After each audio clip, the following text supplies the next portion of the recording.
मैं doctor R के पुरोहित, आपका स्वागत है। आज आगे देखें तो असहयोग आंदोलन का प्रस्ताव कांग्रेस ने सितंबर 1920 के कलकत्ता अधिवेशन में पारित कर दिया और पूरी जिम्मेदारी कांग्रेस ने महात्मा गांधी के हाथों में सौंप दी। इसके बाद दिसंबर 1920 में नागपुर में कांग्रेस का अधिवेशन पुनः हुआ और इस सम्मेलन में असहयोग आंदोलन की पूरी रूपरेखा बना करके पूरी जिम्मेदारी गांधी जी को सौंप दी गई। इसके बाद असहयोग आंदोलन शुरू हुआ। असहयोग आंदोलन क्या है? हम सभी जानते हैं कि 200 वर्षों के लंबे शासन काल में भारत में अंग्रेजों की संख्या 1 लाख से अधिक नहीं थी, अधिकारी कर्मचारी मिलाकर के। इन 1 लाख लोगों ने 200 वर्षों तक भारत में शासन किया।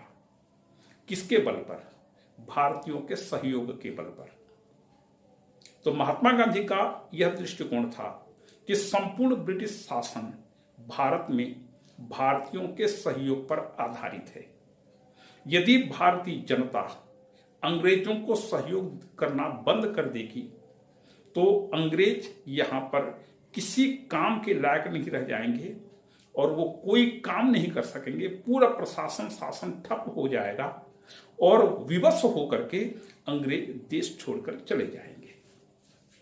उनका कैलकुलेशन बिल्कुल सही था और असहयोग आंदोलन इसी आधार पर आगे बढ़ा। महात्मा गांधी ने उसी समय कह दिया था कि 6 महीने के अंदर हमको स्वतंत्रता मिल जाएगी, हम स्वतंत्रता हासिल कर लेंगे। तो जब असहयोग आंदोलन शुरू हुआ, भारतीयों ने जहां कहीं भी उनको कोई काम होता था अंग्रेजों के साथ सहयोग नहीं करते थे। स्कूलें बंद हो गई, कोर्ट का न्यायालय का काम ठप पड़ गया, पुलिस थाने भी कई प्रकार से बंद होने लगे, क्योंकि जहां जहां भी भारतीय शासन प्रशासन में जहां कहीं भी भारतीय होते थे ये सब के सब त्याग पत्र देने लगे। विदेशी वस्त्रों की होली जलाए जाने लगे। अंग्रेज बिल्कुल किम कर्तव्य विमूढ़ की स्थिति में आ गए थे। पूरा शासन हिल गया था। लेकिन एक घटना यहां पर और घटी। इसी बीच भारत में रहने वाले मुसलमानों ने खिलाफत आंदोलन शुरू किया। खिलाफत आंदोलन और असहयोग आंदोलन दोनों एक साथ चला। खिलाफत आंदोलन क्या है? खिलाफत का मूल शब्द है खलीफा। खलीफा का मतलब होता है मुस्लिम लोगों का सर्वोच्च धार्मिक नेता, और वो था तुर्की का शासक मुस्तफा कमाल पाशा। तो जब प्रथम विश्व युद्ध शुरू हुआ तो टर्की का शासक मुस्तफा कमाल पाशा और टर्की ये इंग्लैंड के विरुद्ध लड़ रहे थे। तो भारत में रहने वाले मुसलमानों का जब सहयोग लेने की बात आई तो भारतीय मुसलमानों ने अंग्रेजों से यह आश्वासन मांगा कि यदि टर्की युद्ध में हार जाता है तो आप टर्की या उसके खलीफा के विरुद्ध कोई कार्रवाई नहीं करेंगे। अंग्रेजों को सहयोग लेना था और अंग्रेजों के समान वादा खिलाफी करने वाले दुनिया में कोई जाति थी नहीं। अंग्रेजों ने आश्वासन दिया और मुसलमानों का भी सहयोग प्राप्त किया। जब युद्ध समाप्त हो गया, प्रथम विश्व युद्ध जब समाप्त हो गया तो 1919 में पेरिस शांति सम्मेलन आयोजित किया गया। इस शांति सम्मेलन में हजारों प्रतिनिधि उपस्थित हुए, लेकिन मूल काम इंग्लैंड, अमेरिका, फ्रांस और इटली के शासकों ने किया। और इस शांति सम्मेलन के अंतर्गत जब टर्की के साथ संधि की गई तो इंग्लैंड ने टर्की के पूरे साम्राज्य को छीन लिया, मतलब पूरे उपनिवेशों को छीन लिया और टर्की के साथ बिल्कुल युद्ध अपराधी के समान व्यवहार किया। इससे भारत में रहने वाले जो मुसलमान थे वे इंग्लैंड के खिलाफ हो गए। क्योंकि 1916 में कांग्रेस और मुस्लिम लीग के बीच समझौता हो चुका था। अब 1919 में महात्मा गांधी के पदार्पण के बाद असहयोग आंदोलन की पृष्ठभूमि तैयार हो चुकी थी। भारतीय मुसलमानों को मौका मिला और उन्होंने खिलाफत आंदोलन अंग्रेजों के विरुद्ध शुरू कर दिया। तो एक तरफ असहयोग आंदोलन था, दूसरी तरफ खिलाफत आंदोलन। तो स्वाभाविक है जब पूरे भारत में रहने वाले सभी लोग मिल करके अंग्रेजों के विरुद्ध कोई आंदोलन करेंगे, वो भी असहयोग आंदोलन करेंगे, तो ब्रिटिश साम्राज्य की नींव हिलनी स्वाभाविक थी। लेकिन आगे चल करके खुद टर्की की जनता ने मुस्तफा कमाल पाशा को पद से अपदस्थ कर दिया। बात खत्म हो गई, खिलाफत आंदोलन समाप्त हो गया। और इसी बीच शासन के दमन चक्र को देखते हुए महात्मा गांधी ने अल्टीमेटम दिया। भारतीय चूंकि असहयोग आंदोलन कर रहे थे, इसलिए ब्रिटिश शासन ने दमन चक्र चलाया और हजारों लोगों को जेल में ठूंस दिया। तो महात्मा गांधी ने ब्रिटिश सरकार को अल्टीमेटम दिया कि दमन चक्र बंद करो, अन्यथा हम आमरण अनशन करेंगे। और इसी बीच एक सप्ताह का टाइम दिया था, फरवरी 1 तारीख को। और इसी बीच 4 फरवरी 1922 को चौरी चौरा कांड घटित हो गया। चौरी चौरा कांड क्या है? चौरी चौरा बिहार में एक कस्बा है। वहां पर उत्तेजित भीड़ ने पुलिस थाने को घेर लिया और वहां पर आग लगा दी, जिससे 21 पुलिसकर्मी जीवित जिंदा जल गए। जब महात्मा गांधी ने देखा कि मेरा अहिंसक आंदोलन हिंसात्मक रूप ले चुका है, तो उन्होंने असहयोग आंदोलन को स्थगित कर दिया। अब आप कहेंगे कि गांधी जी ने सही किया या गलत किया। जब उन्होंने असहयोग आंदोलन को स्थगित किया, तो भारत के प्रत्येक व्यक्ति ने, प्रत्येक नेता ने गांधी जी की कटु से कटुतम आलोचना की, क्योंकि हमको स्वतंत्रता मिलने ही वाली थी। लेकिन महात्मा गांधी ने असहयोग आंदोलन को स्थगित कर दिया। अब जरा देखिएगा, महात्मा गांधी का पूरा आंदोलन सत्य और अहिंसा पर आधारित था। लेकिन जब उन्होंने देखा कि हिंसात्मक रुख हम ले चुके हैं, असहयोग आंदोलन हिंसात्मक मोड़ ले चुका है, तब उन्होंने स्थगित कर दिया। लेकिन एक बात ध्यान रखें कि सिद्धांत पर चलने वाला व्यक्ति कभी भी सिद्धांत से कभी भी समझौता नहीं करता। वह हमेशा सत्य और सिद्धांत के आधार पर आगे चलता है। यदि महात्मा गांधी उस समय आंदोलन स्थगित नहीं करते और उसको और कंटिन्यू होने देते, तो भारत का संपूर्ण आंदोलन हिंसात्मक हो चुका होता। और इस एक घटना के कारण मोहनदास करमचंद गांधी महात्मा गांधी बने कि बिना खड्ग बिना ढाल उन्होंने ब्रिटिश साम्राज्य के विरुद्ध टक्कर लिया और भारत को आजादी दिलाई। तो असहयोग आंदोलन स्थगित हो गया और हजारों लाखों की संख्या में भारतीयों को जेल में बंद कर दिया गया। लेकिन उस समय एक ब्रिटिश अधिकारी ने यह कहा था, इस चीज को कन्फेस किया था, स्वीकार किया था कि यदि 6 महीने और चल जाता असहयोग आंदोलन, तो हमको 1922 में ही भारत को स्वतंत्रता दे देनी पड़ती। ये होता है किसी व्यक्ति की आत्मशक्ति से चलने वाला कोई भी कार्य। इसके बाद अगला पॉइंट है स्वराज दल। चूंकि सभी कांग्रेस के नेता और जितने भी लोग थे हजारों की संख्या में जेल में ठूंस दिए गए थे।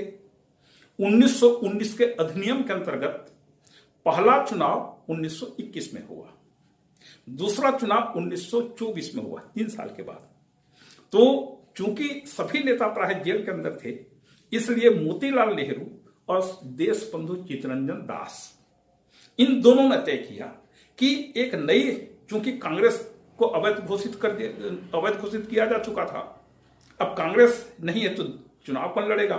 तो इन दोनों नेताओं ने महात्मा गांधी का आशीर्वाद लेकर के स्वराज दल का गठन किया और इन्होंने चुनाव में भाग लिया। चुनाव में कुछ प्रांतों में इनको बहुमत मिल गया। केंद्रीय व्यवस्थापिका में भी एक बड़ी संख्या में सदस्य निर्वाचित हो गए। स्वराज दल का उद्देश्य क्या था?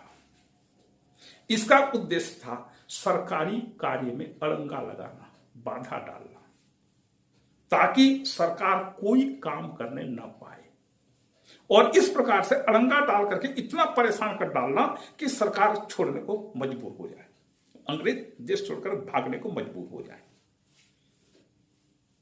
चुनाव में सफलता मिली, अनेक प्रांतों में भी सफलता मिली। जिन प्रांतों में इसको बहुमत मिला, वहां के गवर्नर ने कहा कि आप 2-3 लोगों का नाम दीजिए मंत्री के लिए, आरक्षित विषय, हस्तांतरित विषय, द्वैध शासन 1919 का, तो हम मंत्री बनाएंगे। तो स्वराज दल ने न तो मंत्री के लिए किसी का नाम दिया, मतलब हम मंत्री न तो बनेंगे न किसी को मंत्री बनने देंगे। मंत्री कैसे बनने नहीं देंगे? क्योंकि बहुमत तो हमारे पास है। यदि आपका कोई व्यक्ति या किसी दूसरे दल का व्यक्ति कोई मंत्री बनता है तो हम उसका विश्वास प्रस्ताव से हटा देंगे। तो न हम मंत्री बनेंगे न किसी को बनने देंगे। यह स्थिति कई प्रांतों में दोहराई गई। फिर जब कभी भी संसद की बैठक होती थी, विधायिका प्रांतों में विधायिका की बैठक होती थी, वहां पर इतना हल्ला गुल्ला, हंगामा करना, शोरगुल करना कि सदन की कार्यवाही को चलने ही न देना, हंगामा करना, ताकि मजबूर होकर के सदन का अध्यक्ष सदन को स्थगित कर दे। यही स्थिति केंद्रीय व्यवस्थापिका में, जहां पर मोतीलाल नेहरू पहुंचे थे, चुन करके पहुंचे थे, उन्होंने भी यही काम किया। यहां तक कि केंद्रीय व्यवस्थापिका को बहुमत के बल पर निरस्त करवा दिया। तो गवर्नर जनरल ने अपने विशेष अधिकारों का प्रयोग करते हुए बजट को फिर पारित किया और बहुमत से उन्होंने यह प्रस्ताव पारित कर दिया कि यह सदन बहुमत से यह प्रस्ताव पारित करता है कि भारत को तत्काल स्वतंत्रता देने के लिए आवश्यक कार्रवाई कीजिए। आगे 1925 में सी.आर. दास की मृत्यु हो गई और सी.आर. दास की मृत्यु के बाद स्वराज दल भी खत्म हो गया। यहां पर एक महत्वपूर्ण बात मैं आपके सामने रखना चाहता हूं। जब 1920 में कांग्रेस के अधिवेशन ने असहयोग आंदोलन का प्रस्ताव पारित किया, महात्मा गांधी ने यह प्रस्ताव रखा था, प्रस्ताव पारित हो गया, तो उस समय श्रीमती एनी बेसेंट ने महात्मा गांधी से पूछा था, मिस्टर गांधी, अभी आप एक विदेशी सरकार को हटाने के लिए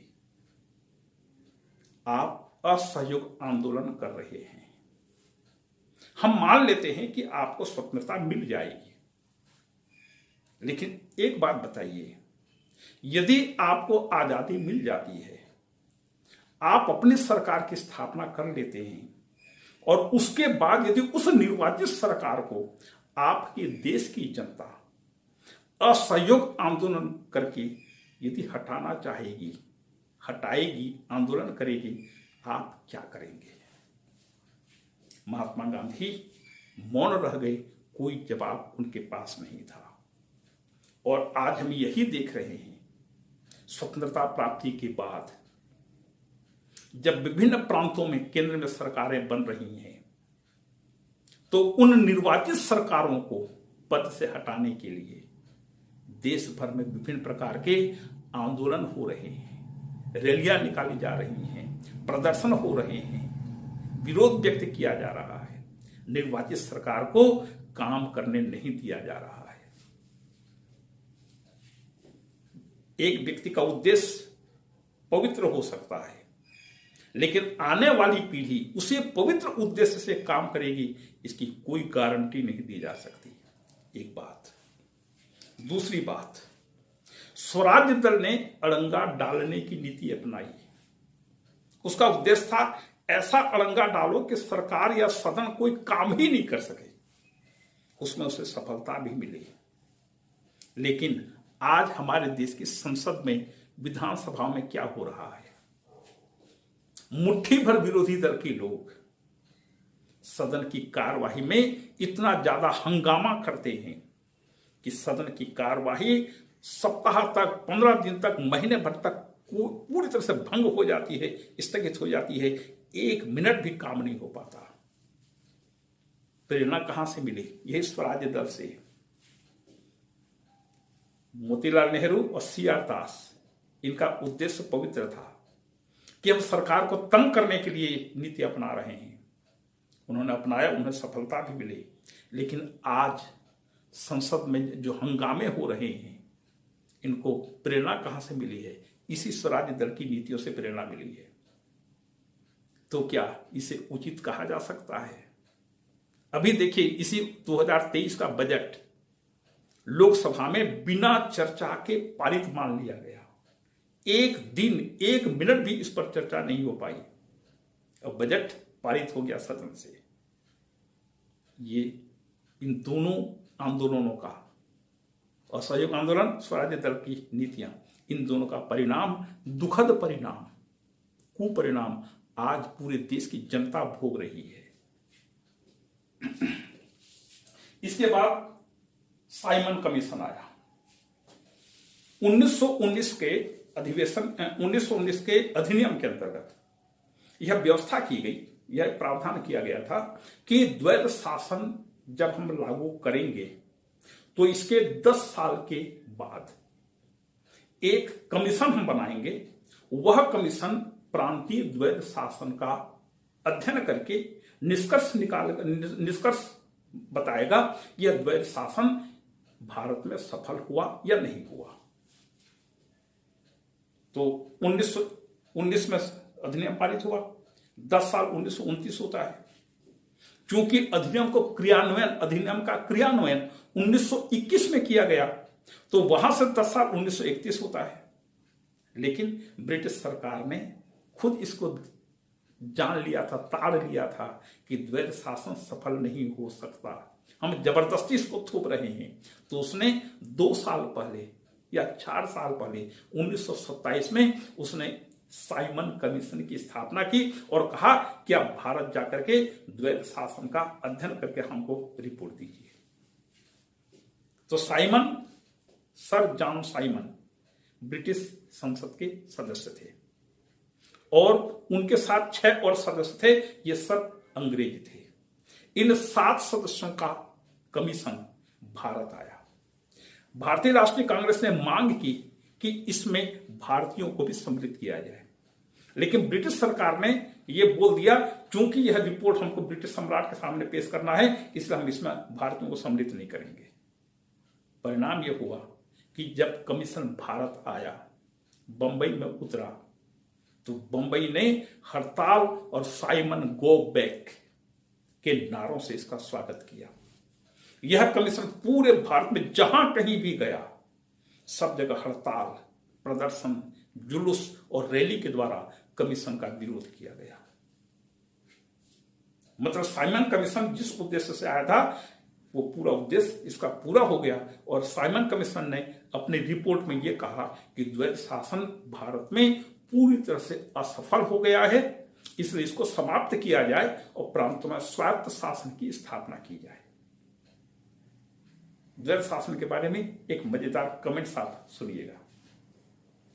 एक मंत्री जो एक प्रांत में मंत्री बना था, एक व्यक्ति, एक विधानसभा का सदस्य जो मंत्री बना, वह कहता है कि मैं सिंचाई मंत्री था, लेकिन ये हस्तांतरित विषय मंत्री, तो वह कमेंट करता है कि मैं सिंचाई मंत्री था लेकिन एक बूंद पानी का उपयोग मैं नहीं कर सकता था। मैं शिक्षा मंत्री था लेकिन किसी भी शिक्षण संस्था का निरीक्षण नहीं कर सकता था। मैं परिवहन मंत्री था लेकिन किसी भी सड़क को बनाने या उसको सुधारने के लिए कोई आदेश जारी नहीं कर सकता था। सोच लीजिएगा मंत्रियों की स्थिति क्या थी। तो खैर द्वैध शासन आगे चल करके समाप्त हुआ। इसके आगे की घटना देखें। इसके आगे की घटना साइमन कमीशन हुआ, इसके बाद नेहरू रिपोर्ट। ब्रिटिश प्रधानमंत्री लॉर्ड बर्किनहेड ने यह घोषणा की, चुनौती दी भारतीयों को, क्योंकि भारतीय किसी भी विषय पर एकमत नहीं हो रहे हैं, तो मैं उनको चुनौती देता हूं कि वे ऐसा सर्वसम्मति से कोई प्रस्ताव पारित करके हमारे सामने प्रस्तुत करें, हम उस पर विचार करेंगे। क्योंकि कांग्रेस जो प्रस्ताव पारित करती थी, मुस्लिम लीग उसका विरोध कर देता था। मुस्लिम लीग जो भी कहता था उसका कांग्रेस विरोध करती थी।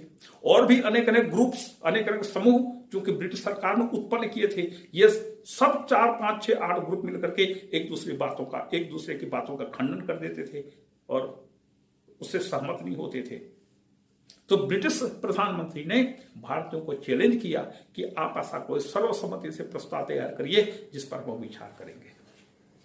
तो कांग्रेस ने मोतीलाल नेहरू के नेतृत्व में एक सर्वदलीय सम्मेलन आयोजित किया। उस सर्वदलीय सम्मेलन में मुस्लिम लीग को छोड़ करके सभी संगठन उपस्थित हुए और उन्होंने सर्वसम्मति से एक प्रस्ताव पारित किया। और उस रिपोर्ट में, जिसे नेहरू रिपोर्ट कहा जाता है, नेहरू रिपोर्ट में यह प्रस्ताव पारित किया गया। यह नेहरू रिपोर्ट में कहा गया था कि भारत को औपनिवेशिक स्वराज्य दिया जाए। औपनिवेशिक स्वराज्य, औपनिवेशिक स्वराज्य क्या है? आप 3 प्रकार से इसको लीजिएगा। एक, उपनिवेश, दूसरा औपनिवेशिक स्वराज्य और तीसरा पूर्ण स्वतंत्र राज्य। उपनिवेश 1947 के पहले भारत इंग्लैंड का उपनिवेश था। मतलब भारत इंग्लैंड के अधीन एक शासित राज्य था। पूरी तरह से अंग्रेजों के अधीन होना उपनिवेश है, या किसी दूसरे देश के अधीन होना उपनिवेश। स्वतंत्रता, पूर्ण स्वतंत्रता, जैसे 1947 में भारत को पूर्ण स्वतंत्रता मिली। अब तीसरा शब्द आता है औपनिवेशिक स्वराज्य। औपनिवेशिक स्वराज्य, कॉलोनियल स्टेटस। ये औपनिवेशिक स्वराज्य क्या है?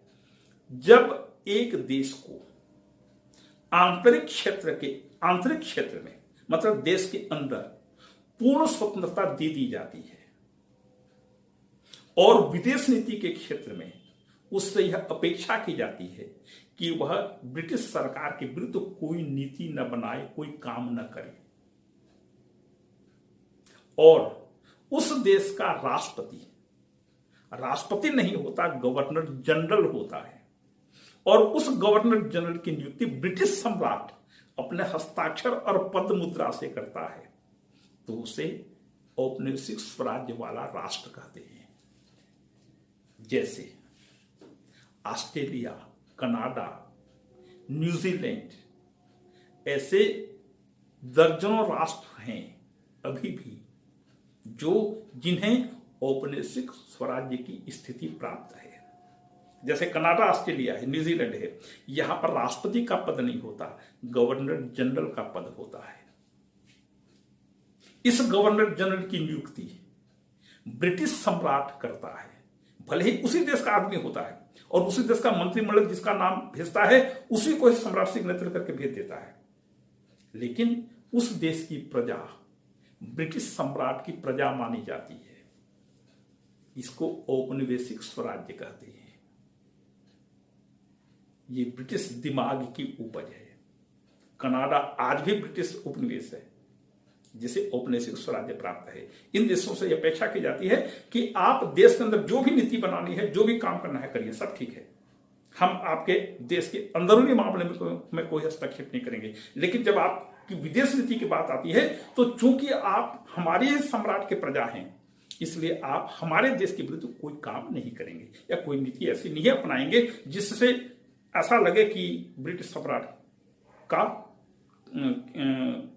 की बातों को उल्लंघन हो रहा है।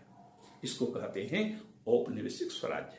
तो नेहरू रिपोर्ट में भारत के लिए औपनिवेशिक स्वराज्य की मांग की गई और प्रांत और केंद्र में उत्तरदायी सरकार की मांग की गई। इसके जवाब में मोहम्मद अली जिन्ना ने मुस्लिम लीग की तरफ से 14 सूत्रीय प्रस्ताव पेश किया और इस 14 सूत्रीय प्रस्ताव में एक बात कही, उन्होंने एक महत्वपूर्ण बात कही कि मुस्लिमों के हितों के लिए शासन काम करे और मुस्लिमों का हित सुरक्षित हो और सभी जगह मुस्लिमों को रिजर्वेशन दिया जाए। जबकि नेहरू रिपोर्ट में कहा गया था कि सांप्रदायिक निर्वाचन समाप्त करके एक संयुक्त निर्वाचन व्यवस्था को स्थापित को लागू किया जाए। लेकिन ब्रिटिश सरकार को काम करना था नहीं, नेहरू रिपोर्ट भी बस्ते में चला गया, जिन्ना का 14 सूत्री प्रस्ताव भी बस्ते में चला गया। इसके बाद आता है लाहौर अधिवेशन दिसंबर 1929 में। क्योंकि शासन लगातार अपना दमन चक्र चला रहा था, निर्दोष भारतीयों को जेल में ठूंसना बिल्कुल आम बात हो गई थी, रोलेट एक्ट चल ही रहा था। तो दिसंबर 1929 में लाहौर में कांग्रेस का अधिवेशन शुरू हुआ। इस अधिवेशन में 31 दिसंबर 1929 को, मतलब 1929 के अंतिम दिन, कांग्रेस ने पूर्ण स्वतंत्रता का प्रस्ताव पारित कर दिया। और इसके 26 दिन के बाद 26 जनवरी 1930 को पंडित नेहरू ने स्वतंत्रता की घोषणा का वाचन किया और उन्होंने रावी नदी के तट में तिरंगा झंडा फहरा करके पूर्ण स्वतंत्रता की मांग की। तो अब हम औपनिवेशिक स्वराज्य के आगे की सीढ़ी पूर्ण स्वतंत्रता की मांग तक आ चुके थे। और 26 जनवरी 1930 के बाद जितने भी 26 जनवरी आए, 31-32 से लेकर के 47-50 तक, इन सभी 26 जनवरियों को भारत स्वतंत्रता दिवस मनाता रहा। यहां पर एक उल्लेखनीय बात है कि अमेरिका आजाद हुआ 1781 में, लेकिन उसने 4 जुलाई 1776 को स्वतंत्रता की घोषणा की। उस स्वतंत्रता की घोषणा में कहा गया था, हम इस सत्य को स्वयं सिद्ध मानते हैं कि प्रकृति ने या ईश्वर ने मनुष्य को समान बनाया है और उसे कुछ ऐसे अधिकार दिए हैं जिसे कोई भी सरकार छीन नहीं सकती। लेकिन यदि कोई ऐसी सरकार है जो नागरिकों के, मनुष्यों के इन अधिकारों का हनन करती है, तो जनता को यह अधिकार होता है कि वे ऐसी सरकार को समाप्त कर दें या बदल दें और उसके स्थान पर एक ऐसी सरकार की स्थापना करें जो इन अधिकारों की सुरक्षा कर सकती है। इस प्रकार से अमेरिका ने अपनी स्वतंत्रता की घोषणा की थी। उसी तर्ज पर 26 जनवरी 1930 को पंडित नेहरू ने स्वतंत्रता की घोषणा की और इसीलिए 26 जनवरी को फिर आगे हम स्वतंत्रता दिवस मनाते रहे। और 26 जनवरी के बाद जितने भी कांग्रेस के अध्यक्ष बने, इन सबको राष्ट्रपति के नाम से संबोधित किया जाता रहा। तो ये था स्वतंत्रता की घोषणा 26 जनवरी 1930। इसके बाद अगला पॉइंट आता है सविनय अवज्ञा आंदोलन। इसके बारे में चर्चा आगे करेंगे। आपको धन्यवाद।